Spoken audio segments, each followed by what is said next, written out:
Hi, this is Lynn Rogers with the Financial Revival Group. I'm here with our founder, Howard Bono, and some breaking news for everyone. We've got some interesting things that have just come across. Today is October 19th, 2011. Howard, we've got some things to talk about. Okay. Let's start with FHA financing is now, and conventional are now looking at short sales, notice of default, and foreclosures as the same, saying that you need to wait 3 years to apply for a loan after any of those. What do you have to say about that? Well, you know, folks, we've been talking about this. If you've been following our stuff for the last year and a half, we started talking about this about a year and a half ago. And the biggest concern that people have about dealing with their underwater homes is the credit issue. You know, how long does it take me before I can do anything else? What happens? You know, all of those kinds of things. We have said for the last year and a half that we know that the credit scoring system is either going to have to be changed, the rules are going to have to be changed, or they're going to have to throw it out and start all over again.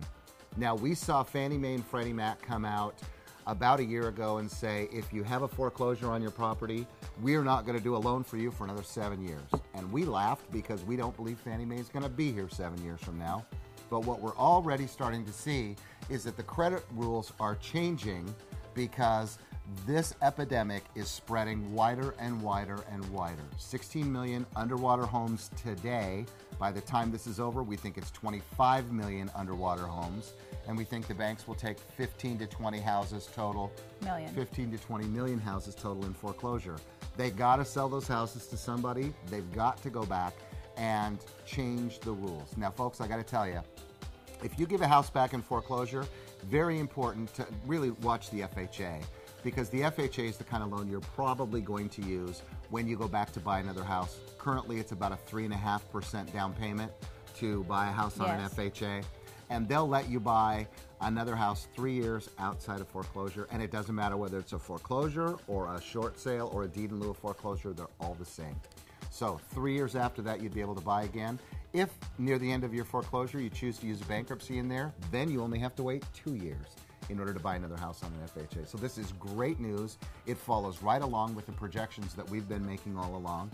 And it's nice to see that the guys at FHA and the rest of the government agencies are finally getting on board to help underwater homeowners to be able to move on and find life on the other side of this. Yes, and the 3 years on the FHA is in sharp contrast to the 7 years on conventional. So that is great news. The, quote, bad news would be that short sales and foreclosures are deemed the same now, whereas previously a lot of people have believed that if they just did a short sale on their property, their credit would be less damaged. And that was always actually untrue. Your credit was always damaged almost identically in a short sale and in a foreclosure. And now it's in guidelines. Now it's in the guidelines, correct. So that's just our latest update, and we wanted to get that out to you as quickly as we could. If you want more information about your particular situation in dealing with your underwater house, just go to our website, www.myfinancialrevival.com.